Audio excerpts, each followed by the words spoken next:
নমস্কার বন্ধুরা, সমাজ জব আপডেট চ্যানেলে তোমাদের সবাইকে স্বাগত। তো বন্ধুরা, আজকে আমরা আলোচনা করব হাইকোর্টের রায়ে যে 14,052টি উচ্চ প্রাথমিক শিক্ষক নিয়োগের যে বিজ্ঞপ্তি প্রকাশিত হয়েছে, সেই বিজ্ঞপ্তিতে কী সকল দেওয়া রয়েছে বা কী সব বলা হয়েছে, সমস্ত কিছু আজকে এই ভিডিওতে আলোচনা করব।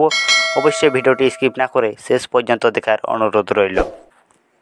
এখানে তোমরা দেখতেই পাচ্ছ হাইকোর্টের রায়ে 14,052টি উচ্চ প্রাথমিক শিক্ষক নিয়োগ। এখানে বড় বড় করে হেডলাইন কিন্তু দেওয়া রয়েছে। এখানে দেওয়া রয়েছে প্রায় 8 বছর পর উচ্চ মাধ্যমিক শিক্ষক নিয়োগের জটিলতা কাটল। 28 আগস্ট কলকাতা হাইকোর্টের বিচারপতি তপব্রত চক্রবর্তী ও পার্থসারথী চক্রবর্তীর ডিভিশন বেঞ্চে জানায়, আগামী 4 সপ্তাহের মধ্যে নতুন করে মেধা তালিকা তৈরি করে 14,052 জনকে নিয়োগ করতে হবে। এখানে কিন্তু পুরোপুরি পরিষ্কারভাবে লিখে দেওয়া হয়েছে যে আগামী 4 সপ্তাহের মধ্যে মেধা তালিকা তৈরি করে 14,052 জনকে কিন্তু নিয়োগ করা হবে।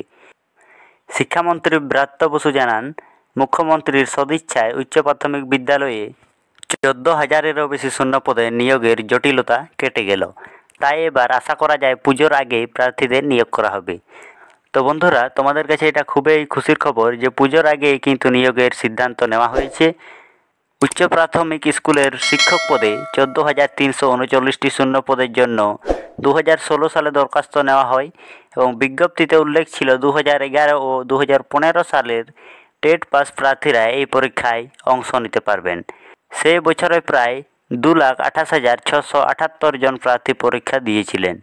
এখানে পরিষ্কার করে এখানে বলে দেওয়া হয়েছে 2,28,678 জন প্রার্থী কিন্তু পরীক্ষা দিয়েছিল।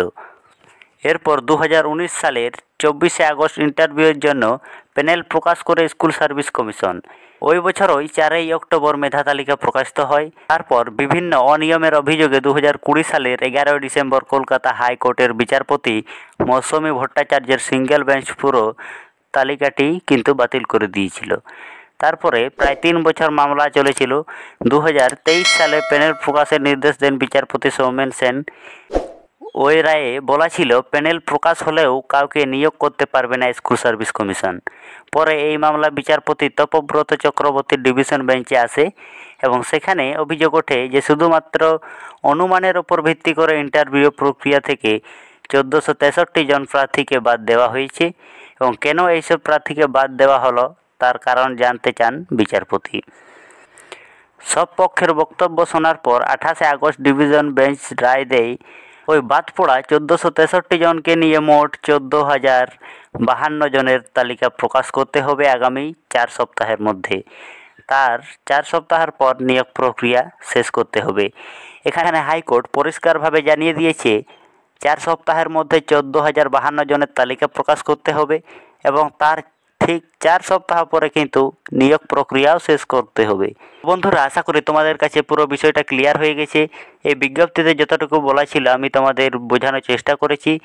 তো ভিডিওটি যদি ভালো লাগে অবশ্যই লাইক করে চ্যানেলটি সাবস্ক্রাইব করে বেল নোটিফিকেশান অন করে রেখো এরকমই নতুন নতুন আপডেট সবার প্রথমে পাওয়ার জন্য। তো বন্ধুরা, তোমাদের মতামত কমেন্ট বক্সে জানাতে ভুলবে না। তো বন্ধুরা, আজকের মতো এই পর্যন্তই। দেখা হচ্ছে পরের কোনো ভিডিওতে। জয় হিন্দ, বন্দে মাতরম।